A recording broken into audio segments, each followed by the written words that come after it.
Chapter 10. The Spell Begins to Break. Now we must go back to Mr. and Mrs. Beaver and the 3 other children.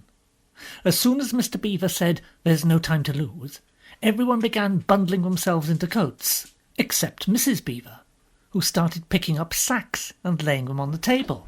"Now, Mr. Beaver, just reach down that ham, and here's a packet of tea, and there's sugar and some matches, and if someone will get 2 or 3 loaves out of a crock over there in the corner." "What are you doing, Mrs. Beaver?" exclaimed Susan. "Packing a load for each of us, dearie. You didn't think we'd set out on a journey with nothing to eat, did you?" "But we haven't time," said Susan, buttoning the collar of her coat. "She may be here any minute." "That's what I say." "Get along with you all. Think it over, Mr. Beaver. She can't be here for 1/4 of an hour at least." "But don't we want as big a start as we can possibly get?" said Peter. "If we're to reach the stone table before her." "You've got to remember that, Mrs. Beaver," said Susan. "As soon as she's looked in here and finds we're all gone, she'll be off at top speed." "That she will, but we can't get there before her, whatever we do, for she'll be on a sledge and we'll be walking." "Then have we no hope?" "Now don't you get fussing, there's a dear, but just get 1/2 clean handkerchiefs out of a drawer. Course we've got hope. We can't get there before her, but we can keep under cover and go by ways she won't expect, and perhaps we'll get through." "That's true enough, Mrs. Beaver, but it's time we were out of this." "And don't you start fussing either, Mr. Beaver. There, that's better. There's 5 loads, and the smallest for the smallest of us. That's you, my dear," she added, looking at Lucy. "Oh, do please come on." "Well, I'm nearly ready now," answered Mrs. Beaver at last, allowing her husband to help her into her snow boots. "I suppose the sewing machine's too heavy to bring?" "Yes, it is. A great deal too heavy. And you don't think you'll be able to use it while we're on the run, I suppose?" "I just can't abide the thought of that witch fiddling with it, and breaking it or stealing it as likely as not." "Oh, please, please, please do hurry," said the 3 children. And so at last they all got outside, and Mr. Beaver locked the door. "It'll delay her a bit," and they set off, all carrying their loads over their shoulders. The snow had stopped, and the moon had come out when they began their journey. They went in single file, first Mr. Beaver, then Lucy, then Peter, then Susan, and Mrs. Beaver last of all. Mr. Beaver led them across the dam and onto the right bank of the river, and then along a very rough sort of path among the trees right down by the river bank. The sides of the valley, shining in the moonlight, towered up far above them on either side. "Best keep down here as much as possible. She'll have to keep to the top, for you couldn't bring a sledge down here." It would have been a pretty enough scene to look at through a window from a comfortable armchair, and even as things were, Lucy enjoyed it at first. But as they went on walking and walking and walking, and as the sack she was carrying felt heavier and heavier, she began to wonder how she was going to keep up at all. And she stopped looking at the dazzling brightness of a frozen river with all its waterfalls of ice, and at the white masses of the tree-tops, and the great glaring moon and the countless stars, and could only watch the little short legs of Mr. Beaver going pad, pad, pad, pad through the snow in front of her, as if they were never going to stop.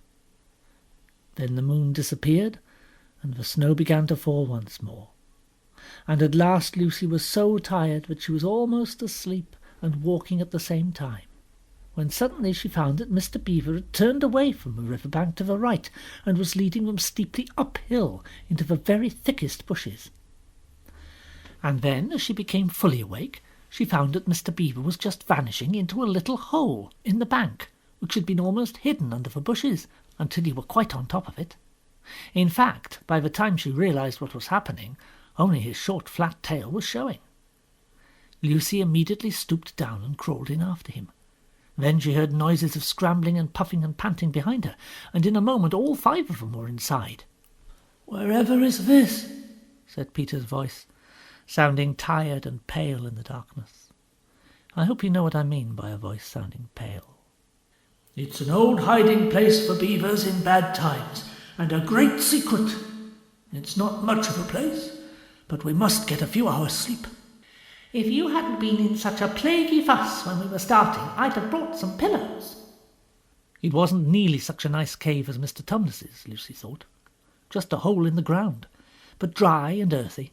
It was very small, so that when they all lay down they were all a bundle of clothes together, and what with that and being warmed up by their long walk, they were really rather snug. If only the floor of the cave had been a little smoother. Then Mrs. Beaver handed round in the dark a little flask, out of which everyone drank something. It made one cough and splutter a little, and stung the throat, but it also made you feel deliciously warm after you'd swallowed it. And everyone went straight to sleep. It seemed to Lucy only the next minute, though really it was hours and hours later, when she woke up feeling a little cold and dreadfully stiff, and thinking how she would like a hot bath. Then she felt a set of long whiskers tickling her cheek, and saw the cold daylight coming in through the mouth of the cave.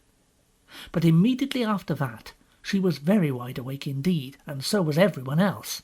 In fact, they were all sitting up with their mouths and eyes wide open, listening to a sound which was the very sound they'd all been thinking of, and somehow imagining they heard, during their walk last night.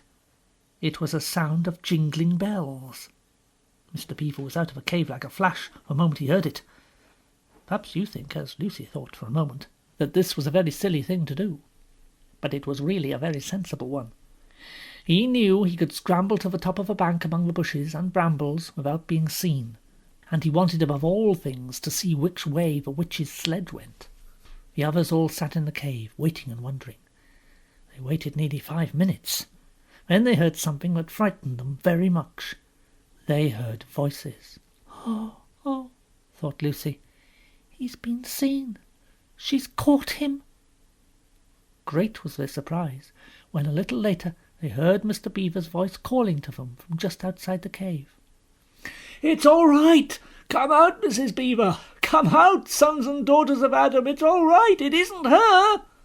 This was bad grammar, of course, but that is how beavers talk when they are excited. I mean in Narnia. In our world they usually don't talk at all. So Mrs. Beaver and the children came bundling out of the cave, all blinking in the daylight and with earth all over them, and looking very frowsty and unbrushed, and uncombed, and with the sleep in their eyes. "Come on!" cried Mr. Beaver, who was almost dancing with delight. "Come and see! This is a nasty knock for the witch. It looks as if her power is already crumbling." "What do you mean, Mr. Beaver?" panted Peter, as they all scrambled up the steep bank of the valley together. "Didn't I tell you that she'd made it always winter and never Christmas? Didn't I tell you? Well, just come and see." And then they were all at the top, and did see. It was a sledge, and it was reindeer with bells on their harness. But they were far bigger than the witch's reindeer, and they were not white, but brown. And on the sledge sat a person whom everyone knew the moment they set eyes on him. He was a huge man in a bright red robe, bright as holly berries, with a hood that had fur inside it, and a great white beard that fell like a foamy waterfall over his chest. Everyone knew him, because though you see people of his sort only in Narnia, you see pictures of them and hear them talked about, even in our world, the world on this side of the wardrobe door. But when you really see them in Narnia, it is rather different. Some of the pictures of Father Christmas in our world make him look only funny and jolly. But now that the children actually stood looking at him, they didn't find it quite like that. He was so big and so glad and so real that they all became quite still. They felt very glad, but also solemn. "I've come at last. She's kept me out for a long time, but I have got in at last. Aslan is on the move. The witch's magic is weakening." And Lucy felt running through her that deep shiver of gladness which you only get if you're being solemn and still. "And now for your presents. There is a new and better sewing machine for you, Mrs. Beaver. I'll drop it in your house as I pass." "If you please, sir," said Mrs. Beaver, making a curtsy. "It's locked up." "Locks and bolts make no difference to me. And as for you, Mr. Beaver, when you get home, you will find your dam finished and mended, and all the leaks stopped, and a new sluice gate fitted." Mr. Beaver was so pleased that he opened his mouth very wide, and then found he couldn't say anything at all. Peter, Adam's son. Here, sir. These are your presents, and they are tools, not toys. The time to use them is perhaps near at hand.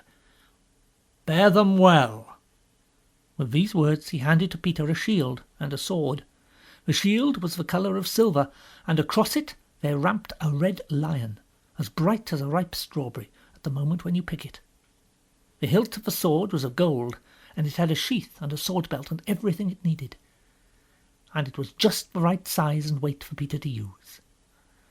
Peter was silent and solemn as he received these gifts, for he felt they were a very serious kind of present. "Susan, Eve's daughter, these are for you." And he handed her a bow and a quiver full of arrows and a little ivory horn.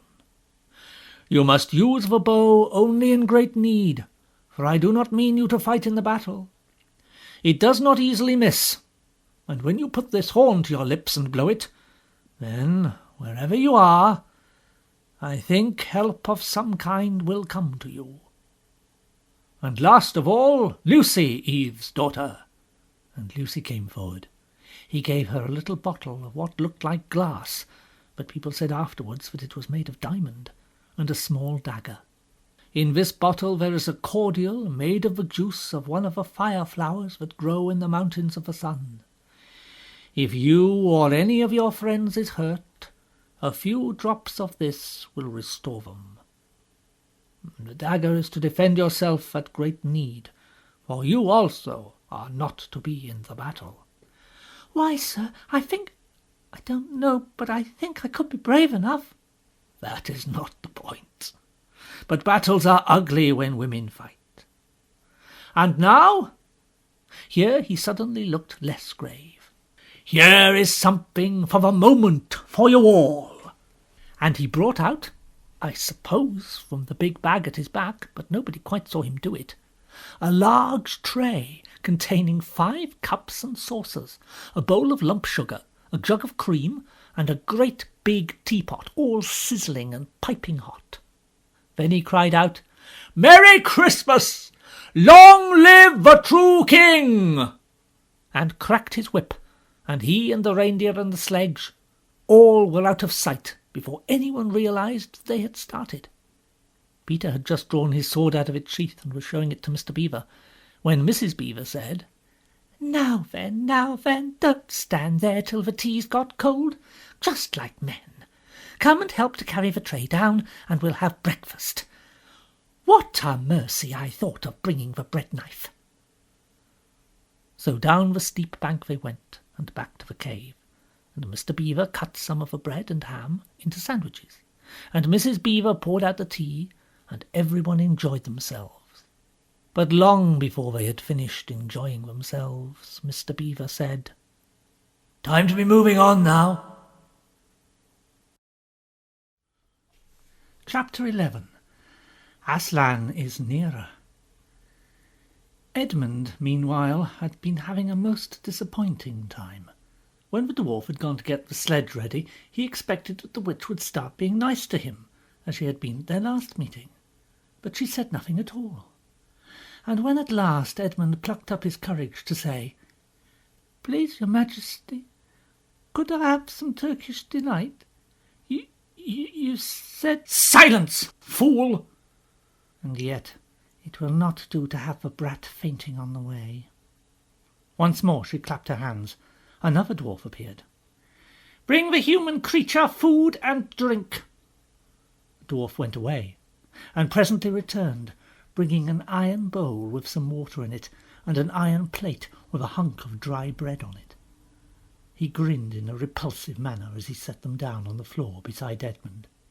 "Turkish delight for the little prince?" "Take it away! I don't want dry bread!"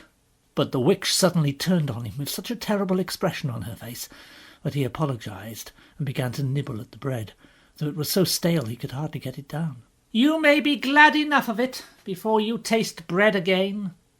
While he was still chewing away, the first dwarf came back and announced that the sledge was ready. The White Witch rose and went out, ordering Edmund to go with her. Snow was again falling as they came out into the courtyard, But she took no notice of that, and made Edmund sit beside her on the sledge. But before they drove off, she called Maugrim, and he came bounding like an enormous dog to the side of the sledge. "Take with you the swiftest of your wolves and go at once to the house of the beavers, and kill whatever you find there. If they are already gone, then make all speed to the stone table, but do not be seen. Wait for me there in hiding. I meanwhile must go many miles to the west before I find a place where I can drive across the river. You may overtake those humans before they reach the stone table, and you will know what to do if you find them." "I hear and obey, your queen." And immediately the wolf shot away into the snow and darkness, as quickly as a horse can gallop. In a few minutes he had called another wolf, and was with him down on the dam sniffing at the beaver's house. But of course they found it empty. It would have been a dreadful thing for the beavers and the children if the night had remained fine, for the wolves would then have been able to follow their trail, and 10 to 1 would have overtaken them before they'd got to the cave. But now that the snow had begun to fall again, the scent was cold, and even the footprints were covered up. Meanwhile the dwarf whipped up the reindeer, and the witch and Edmund drove out under the archway and on and away into the darkness and the cold. This was a terrible journey for Edmund, who had no coat. Before he had been going a quarter of an hour, all the front of him was covered with snow. He soon stopped trying to shake it off, because as quickly as he did that, a new lot gathered, and he was tired. Soon he was wet to the skin. And oh, how miserable he was. It didn't look now as if the witch intended to make him a king. All the things he had said to make himself believe that she was good and kind, and that her side was really the right side, sounded silly to him now. He would have given anything to meet the others at this moment, even Peter. The only way to comfort himself now was to try to believe that the whole thing was a dream, and that he might wake up any moment. And as they went on, hour after hour, it did not come to seem like a dream. This lasted longer than I could describe, even if I wrote pages and pages about it. But I will skip on to the time when the snow had stopped and the morning had come, and they were racing along in the daylight. And still they went on, with no sound but the everlasting swish of the snow and the creaking of the reindeer's harness. And then at last the witch said, "What have we here? Stop!" And they did. How Edmund hoped she was going to say something about breakfast. But she had stopped for quite a different reason. A little way off, at the foot of a tree, sat a merry party. A squirrel and his wife with their children, and 2 satyrs and a dwarf and an old dog-fox, all on stools round a table. Edmund couldn't quite see what they were eating, but it smelled lovely, and there seemed to be decorations of holly, and he wasn't at all sure that he didn't see something like a plum pudding. At the moment when the sledge stopped, the fox, who was obviously the oldest person present, had just risen to its feet, holding a glass in its right paw, as if it was going to say something. And when the whole party saw the sledge stopping, and who was in it, all the gaiety went out of their faces. The father squirrel stopped eating with his fork halfway to his mouth, and one of the satyrs stopped with its fork actually in its mouth, and the baby squirrels squeaked with terror. "What is the meaning of this? Speak, vermin! Or do you want my dwarf to find you a tongue with his whip? What is the meaning of all this gluttony, this waste, this self-indulgence? Where did you get all these things?" "Please, your majesty," said the fox, "we were given them. And if I might make so bold as to drink your majesty's very good health—" "Who gave them to you?" "Father Christmas." "What?" The witch sprang from the sledge, and taking a few strides nearer to the terrified animals, said, "He has not been here. He cannot have been here. How dare you? But no. Say you have been lying, and you shall even now be forgiven." At that moment one of the young squirrels lost its head completely. "He has! He has! He has!" it squeaked, beating its little spoon on the table. Edmund saw the witch bite her lips, so that a drop of blood appeared on her white cheek. Then she raised her wand. "Oh, don't! Please don't!" shouted Edmund. But even while he was shouting, she had waved her wand, and instantly, where the merry party had been, there were only statues of creatures. One with its stone fork fixed for ever halfway to its stone mouth, seated around a stone table on which there were stone plates and a stone plum pudding. "As for you," said the witch, giving Edmund a stunning blow on the face as she remounted the sledge, "let that teach you to ask favour for spies and traitors. Drive on!" And Edmund, for the first time in this story, felt sorry for someone besides himself. It seemed so pitiful to think of those little stone figures sitting there all the silent days and all the silent nights, year after year, till the moss grew on them, and at last even their faces crumbled away. Now they were steadily racing on again, and soon Edmund noticed that the snow which splashed against them as they rushed through it was much wetter than it had been all last night. At the same time he noticed that he was feeling much less cold. It was also becoming foggy. In fact, every minute it grew foggier and warmer, and the sledge was not running nearly as well as it had been running up till now.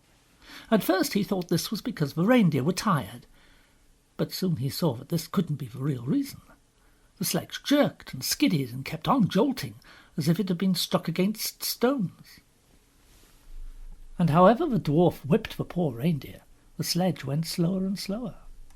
There also seemed to be a curious noise all around them, but the noise of their driving and jolting and the dwarf's shouting at the reindeer prevented Edmund from hearing what it was, until suddenly the sledge stuck so fast that it wouldn't go on at all.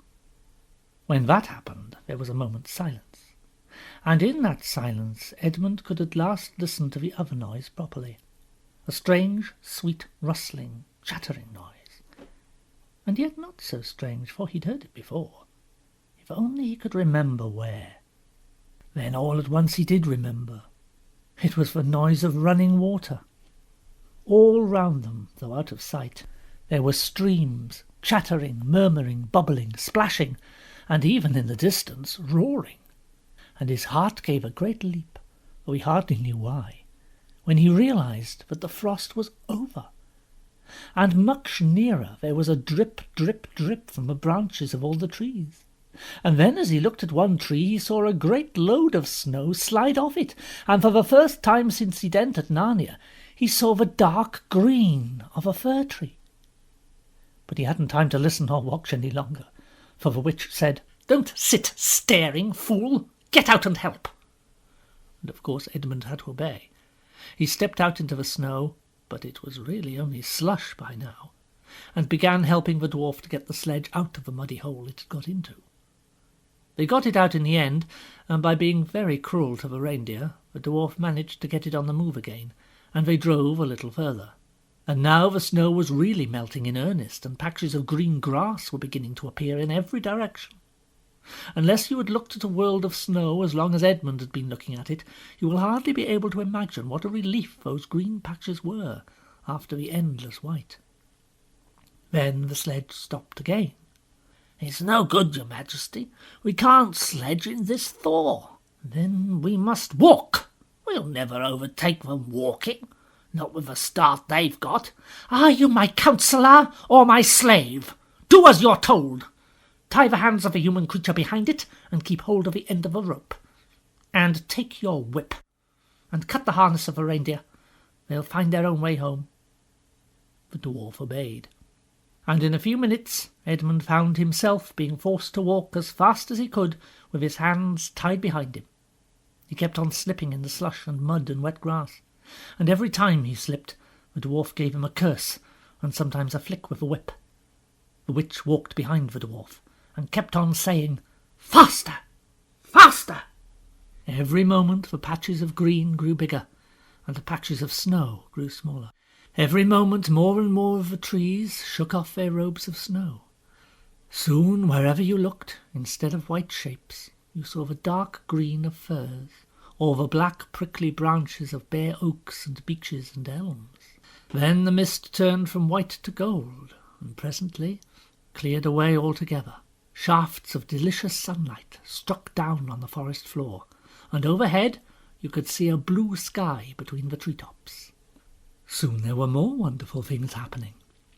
Coming suddenly round a corner into a glade of silver birch trees, Edmund saw the ground covered in all directions with little yellow flowers, celandines. The noise of water grew louder. Presently they actually crossed a stream. Beyond it they found snowdrops growing. "Mind your own business," said the dwarf, when he saw that Edmund had turned his head to look at them, and he gave the rope a vicious jerk. But of course this didn't prevent Edmund from seeing. Only 5 minutes later he noticed a dozen crocuses growing round the foot of an old tree, gold and purple and white. Then came a sound even more delicious than the sound of the water.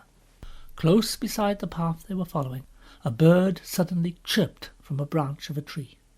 It was answered by the chuckle of another bird a little further off.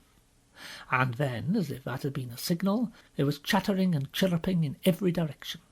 And then a moment of full song, and within 5 minutes the whole wood was ringing with birds' music. And whenever Edmund's eyes turned, he saw birds, alighting on branches, or sailing overhead, or chasing one another, or having their little quarrels, or tidying up their feathers with their beaks. There was no trace of the fog now. The sky became bluer and bluer, and now there were white clouds hurrying across it from time to time. In the wide glades there were primroses. A light breeze sprang up, which scattered drops of moisture from the swaying branches and carried cool, delicious scents against the faces of the travellers. The trees began to come fully alive. The larches and birches were covered with green, the laburnums with gold. Soon the peach trees had put forth their delicate transparent leaves. As the travellers walked under them, the light also became green. A bee buzzed across their path. "This is no thaw," said the dwarf, suddenly stopping. "This is spring. What are we to do? Your winter has been destroyed, I tell you. This is Aslan's doing." "If anyone mentions that name again, he shall instantly be killed!"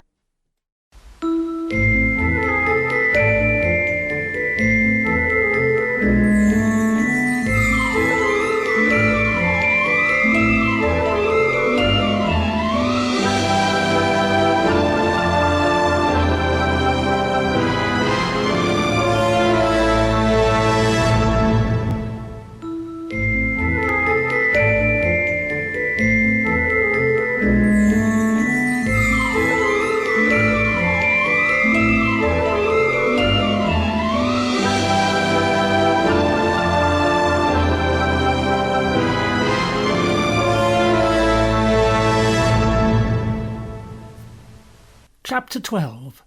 Peter's First Battle. While the dwarf and the white witch were saying this, miles away the beavers and the children were walking on, hour after hour, into what seemed a delicious dream. Long ago they had left their coats behind them, and by now they had even stopped saying to one another, "Look, there's a kingfisher," or "I say, bluebells," or "What was that lovely smell?" or "Just listen to that thrush." They walked on in silence, drinking it all in, passing through patches of warm sunlight, into cool green thickets, and out again into wide mossy glades, where tall elms raised the leafy roof far overhead, and then into dense masses of flowering currant, and among hawthorn bushes where the sweet smell was almost overpowering. They'd been just as surprised as Edmund when they saw the winter vanishing and the whole wood passing in a few hours or so, from January to May. They hadn't even known for certain, as the witch did, that this was what would happen when Aslan came to Narnia. But they all knew that it was her spells which had produced the endless winter, and therefore they all knew when this magic spring began that something had gone wrong, and badly wrong, with the witch's schemes. And after the thaw had been going on for some time, they all realized that the witch would no longer be able to use her sledge. After that they didn't hurry so much, and they allowed themselves more rests and longer ones. They were pretty tired by now, of course, but not what I'd call bitterly tired, only slow and feeling very dreamy and quiet inside, as one does when one is coming to the end of a long day in the open. Susan had a slight blister on one heel. They'd left the course of the big river some time ago, for one had to turn a little to the right, that meant a little to the south, to reach the place of the stone table. Even if this had not been their way, they couldn't have kept to the river valley once the thaw began, for with all that melting snow the river was soon in flood, a wonderful, roaring, thundering, yellow flood, and their path would have been under water. And now the sun got low, and the light got redder, and the shadows got longer, and the flowers began to think about closing. "Not long now," said Mr. Beaver, and began leading them uphill across some very deep springy moss. It felt nice under their tired feet, in a place where only tall trees grew, very wide apart.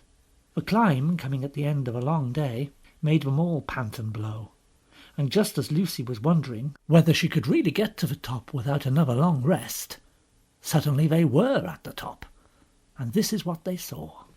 They were on a green open space from which you could look down on the forest spreading as far as one could see in every direction, except right ahead. There, far to the east, was something twinkling and moving. "By gum!" whispered Peter to Susan. "The sea!" In the very middle of this open hilltop was the stone table. It was a great grim slab of grey stone, supported on 4 upright stones. It looked very old, and it was cut all over with strange lines and figures that might be the letters of an unknown language. They gave you a curious feeling when you looked at them. The next thing they saw was a pavilion pitched on one side of the open place. A wonderful pavilion it was, and especially now when the light of the setting sun fell upon it, with sides of what looked like yellow silk and cords of crimson and tent pegs of ivory. And high above it on a pole a banner which bore a red rampant lion fluttering in the breeze which was blowing in their faces from a far-off sea. While they were looking at this, they heard a sound of music on their right, and turning in that direction, they saw what they had come to see. Aslan stood in the centre of a crowd of creatures who had grouped themselves round him in the shape of a half-moon. There were tree women there, and well women, dryads and naiads, as they used to be called in our world, who had stringed instruments. It was they who made the music. There were 4 great centaurs. The horse part of them was like a huge English farm horse, and the man part was like stern but beautiful giants. There was also a unicorn, and a bull with the head of a man, and a pelican, and an eagle, and a great dog.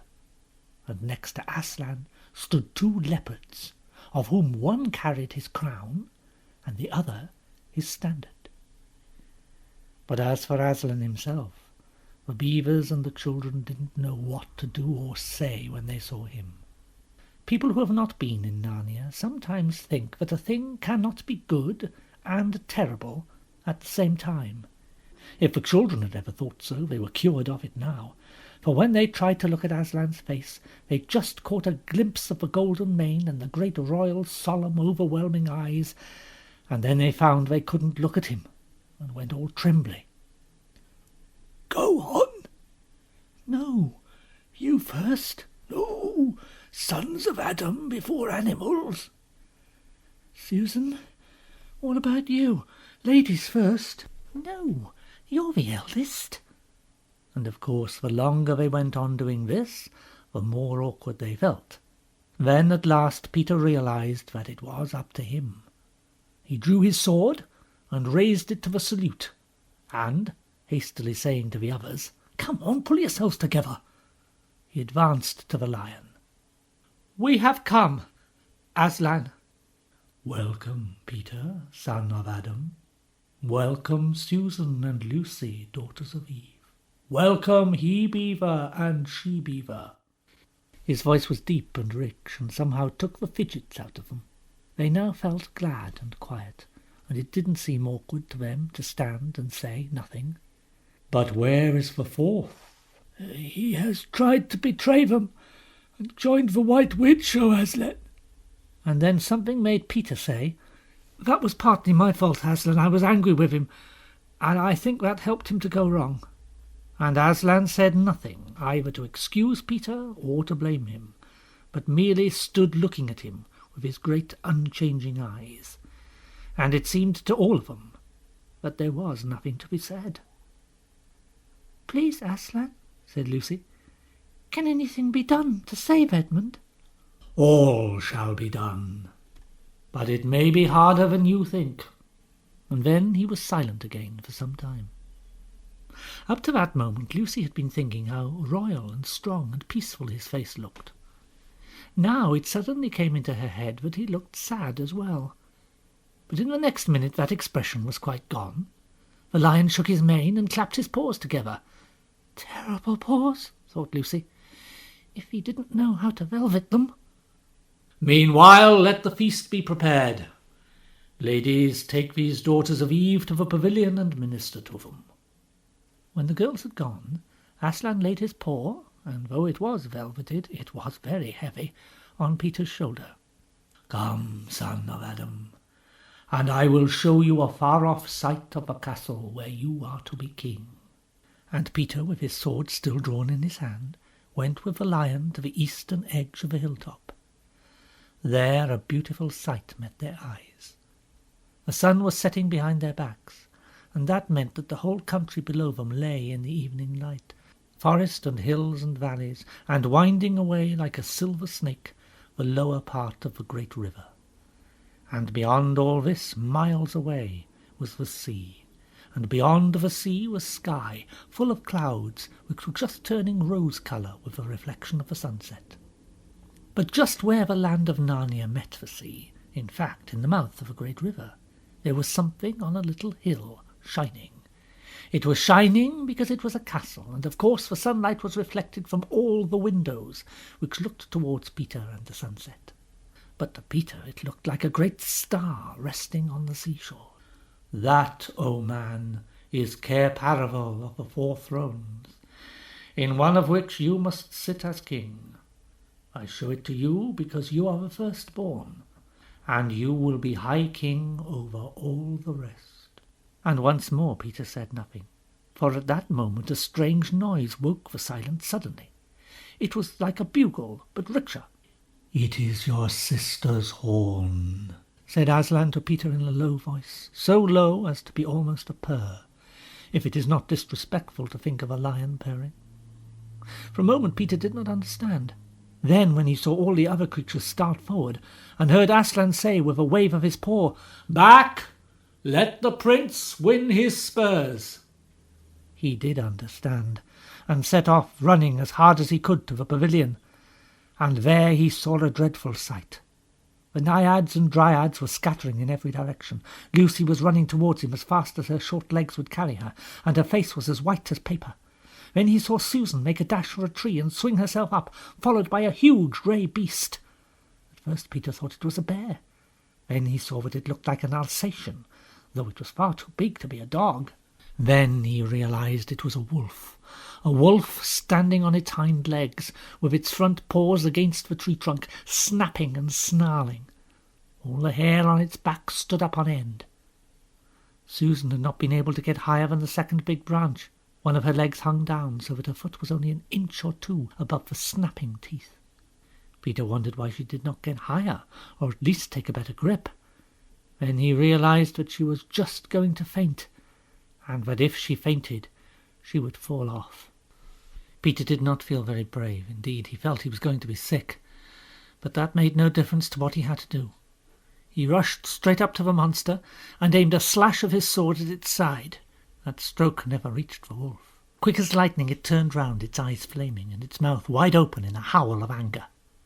If it had not been so angry that it simply had to howl, it would have got him by the throat at once. As it was, though all of this happened too quickly for Peter to think at all, he had just time to duck down and plunge his sword as hard as he could between the brute's forelegs into its heart. Then came a horrible, confused moment like something in a nightmare. He was tugging and pulling, and the wolf seemed neither alive nor dead, and its bared teeth knocked against his forehead, and everything was blood and heat and hair. A moment later he found that the monster lay dead, and he had drawn his sword out of it and was straightening his back, and rubbing the sweat off his face and out of his eyes. He felt tired all over. Then, after a bit, Susan came down the tree. She and Peter felt pretty shaky when they met, and I won't say there wasn't kissing and crying on both sides. But in Narnia no one thinks any the worse of you for that. "Quick!" shouted the voice of Aslan. "Centaurs! Eagles! I see another wolf in the thickets. There, behind you. He has just darted away. After him, all of you. He will be going to his mistress. Now is your chance to find the witch and rescue the fourth son of Adam." And instantly, with a thunder of hooves and beating of wings, a dozen or so of the swiftest creatures disappeared into the gathering darkness. Peter, still out of breath, turned and saw Aslan close at hand. "You have forgotten to clean your sword." It was true. Peter blushed when he looked at the bright blade and saw it all smeared with the wolf's hair and blood. He stooped down and wiped it clean on the grass, and then wiped it quite dry on his coat. "Hand it to me and kneel, son of Adam." And when Peter had done so, he struck him with the flat of the blade. "Rise up, Sir Peter Wolfsbane, and whatever happens, never forget to wipe your sword." Chapter 13. Deep Magic from the Dawn of Time. Now we must get back to Edmund. When he had been made to walk far further than he had ever known that anybody could walk, the witch at last halted in a dark valley all overshadowed with fir trees and yew trees. Edmund simply sank back down and lay on his face, doing nothing at all, and not even caring what was going to happen next, provided they would let him lie still. He was too tired even to notice how hungry and thirsty he was. The witch and the dwarf were talking close beside him in low tones. "No, it's no use now, O Queen. They must have reached the stone table by now." "Perhaps the wolf will smell us out and bring us news." "It cannot be good news if he does." 4 thrones in Cair Paravel. How if only 3 were filled? That would not fulfill the prophecy. "What difference would that make now that he is here?" The dwarf did not dare, even now, to mention the name of Aslan to his mistress. "He may not stay long. Then we could fall upon the 3 at Cair." "Yet it might be better," said the dwarf, "to keep this one." There he kicked Edmund. "For bargaining with." "Yes, and have him rescued." "Then we had better do what we have to do at once." "I would like to have it done on the stone table itself. That is the proper place. That is where it has always been done before." "It'll be a long time now before the stone table can again be put to its proper use." "True. Well, I will begin." At that moment, with a rush and a snarl, a wolf rushed up to them. "I have seen them. They are all at the stone table with him. They have killed my Captain Malcolm. I was hidden in the thickets and saw it all. One of the sons of Adam killed him. Fly! Fly!" "No, there will be no flying. Go quickly. Summon all our people to meet me here as speedily as they can. Call out the giants and the werewolves and the spirits of those trees who are on our side. Call the ghouls and the bogles, the ogres and the minotaurs. Call the cruels, the hags, the spectres, and the people of the toadstools. We will fight. What? Have I not still my wand? Will not their ranks turn into stone even as they come on? Be off quickly. I have a little thing to finish here while you are away." The great brute bowed its head, turned and galloped away. Now, we have no table. Let me see. We had better put it against the trunk of a tree. Edmund found himself being roughly forced to his feet. Then the dwarf set him with his back against a tree and bound him fast. He saw the witch take off her outer mantle. Her arms were bare underneath it, and terribly white. Because they were so very white, he could see them, but he could not see much else. It was so dark in this valley under the dark trees. "Prepare the victim," The dwarf undid Edmund's collar and folded back his shirt at the neck. Then he took Edmund's hair and pulled his head back so that he had to raise his chin. After that, Edmund heard a strange noise. Whiz, whiz, whiz. For a moment he couldn't think what it was.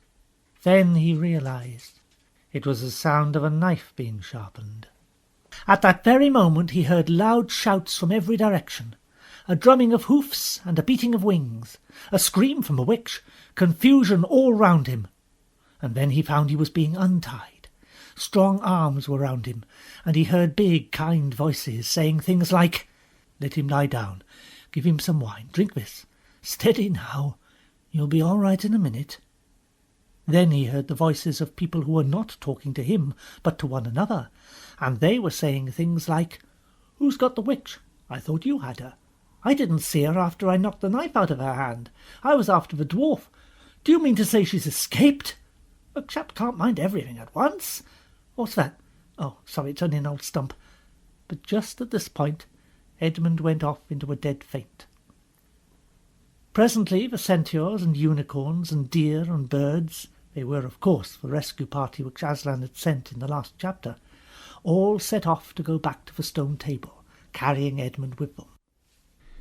But if they could have seen what happened in that valley after they had gone, I think they might have been surprised. It was perfectly still, and presently the moon grew bright. If you had been there, you would have seen the moonlight shining on an old tree stump and on a fair-sized boulder. But if you had gone on looking, you would gradually have begun to think that there was something odd about both the stump and the boulder. And next you would have thought that the stump did look really remarkably like a little fat man crouching on the ground. And if you had watched long enough, you would have seen the stump walk across to the boulder, and the boulder sit up and begin talking to the stump. For in reality the stump and the boulder were simply the witch and the dwarf. For it was part of her magic that she could make things look like what they aren't, and she had the presence of mind to do so. She had kept hold of her wand, so it had been kept safe too. When the other children woke up the next morning, they'd been sleeping on piles of cushions in the pavilion. The first thing they heard, from Mrs. Beaver, was that their brother had been rescued and brought into camp late last night, and was at that moment with Aslan. As soon as they had breakfasted, they all went out, and there they saw Aslan and Edmund walking together in the dewy grass, apart from the rest of the court. There was no need to tell you, and no one ever heard, what Aslan was saying, but it was a conversation which Edmund never forgot. As the others drew nearer, Aslan turned to meet them, bringing Edmund with him. "Here is your brother, and there is no need to talk to him about what is past." Edmund shook hands with each of the others, and said to each of them in turn, "I'm sorry." And everyone said, "That's all right." And then everyone wanted very hard to say something which would make it quite clear that they were all friends with him again, something ordinary and natural, and of course no one could think of anything in the world to say. But before they had time to feel really awkward, one of the leopards approached Aslan. "Sire, there is a messenger from the enemy who craves audience." "Let him approach." The leopard went away, and soon returned leading the witch's dwarf. "What is your message, son of Earth?" "The Queen of Narnia and Empress of the Lone Islands desires a safe conduct to come and speak with you, on a matter which is as much to your advantage as to hers." "Queen of Narnia, indeed," said Mr. Beaver. "Of all the cheek—" "Peace, Beaver. All names will soon be restored to their proper owners. In the meantime we will not dispute about them. Tell your mistress, son of Earth, that I grant her safe conduct, on condition that she leaves her wand behind her at that great oak." This was agreed to, and 2 leopards went back with the dwarf to see that the conditions were properly carried out. "But supposing she turns the 2 leopards into stone?" whispered Lucy to Peter. I think the same idea had occurred to the leopards themselves. At any rate, as they walked off, their fur was all standing up on their backs, and their tails were bristling, like a cat's when it sees a strange dog. It'll be all right. He wouldn't send them if it weren't. A few minutes later, the witch herself walked out onto the top of the hill, and came straight across and stood before Aslan. The three children, who had not seen her before, felt shudders running down their backs at the sight of her face, and there were low growls amongst all the animals present. Though it was bright sunshine, everyone felt suddenly cold. The only two people present who seemed to be quite at ease were Aslan and the witch herself. It was the oddest thing to see those two faces, the golden face and the dead white face, so close together. Not that the witch looked Aslan exactly in his eyes. Mrs. Beaver particularly noticed this. "You have a traitor there, Aslan?" Of course everyone present knew that she meant Edmund, but Edmund had got past thinking about himself after all he'd been through, and after the talk he'd had that morning. He just went on looking at Aslan. It didn't seem to matter what the witch said. "Well, his offence was not against you." "Have you forgotten the deep magic?" "Let us say I have forgotten it. Tell us of this deep magic." "Tell you?" said the witch, her voice growing suddenly shriller. "Tell you what is written on the very table of stone which stands beside us?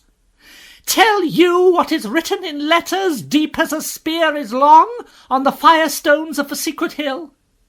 Tell you what is engraved on the sceptre of the Emperor beyond the sea? You at least know the magic which the Emperor put into Narnia at the very beginning. You know that every traitor belongs to me as my lawful prey, and for every treachery I have a right to a kill." "Oh," said Mr. Beaver, "so that's how you come to imagine yourself a queen, because you're the Emperor's hangman. I see. Peace, Beaver," said Aslan, with a very low growl.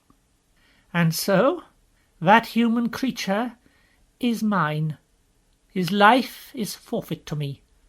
His blood is my property." "Come and take it then," said the bull with the man's head in a great bellowing voice. "Fool!" said the witch with a savage smile that was almost a snarl. "Do you really think your master can rob me of my rights by mere force? He knows the deep magic better than that.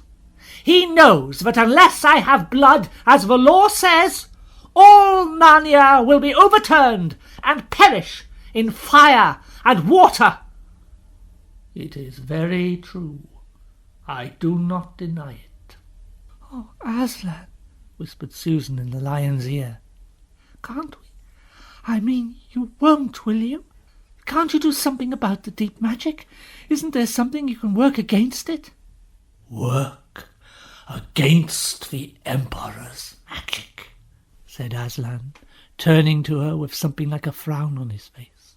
And nobody made that suggestion to him again. Edmund was on the other side of Aslan, looking all the time at Aslan's face.